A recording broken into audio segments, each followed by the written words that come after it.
We'll guide you through how to share a YouTube channel with someone. If you find this useful, then consider subscribing and liking the video. Here we are on YouTube. So you're wanting to go and work on a channel with somebody and grow it together. So you want to go and share it. We're going to guide you through how this is done step by step. It's important that you go and watch this full guide so you don't go and skip anything.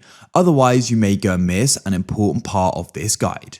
Without any other further ado, let's get started. So you want to come to YouTube as I already am here. What you can then do is you can come to the top right, make sure you're signed in if you aren't already. You can go and press your profile icon in the top right, and you can switch account if needed. Make sure you've got the right channel selected that you want to go and share. Otherwise, you may go and do it with the wrong one. After you have, make sure you've clicked on the profile picture in the top right and you can come down the list. Find the option for settings at the bottom like so. Now what you want to do is come down the page to channel managers and you're going to go and find the option for add or remove managers.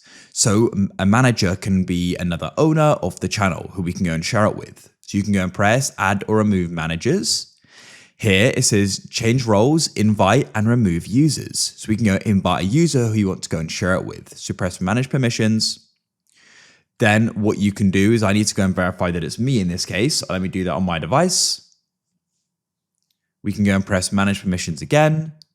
Now what you can do is go and press the invite new users button in the top right. And it says allow others to help you manage business info, customer reviews and YouTube videos. So you can go and type in a name or an email. I'm going to go and type in an email like so.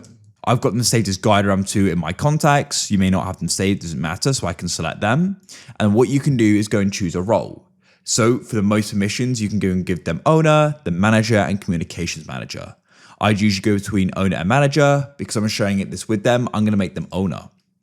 So I'll select that there, and we can go and press invite. And that's inviting users, and they've now been invited. Now they're going to go and receive an email, and in that email, they can go and accept the invite, and then they'll be able to go and help run the channel and go and access it, and it'll be shared with them.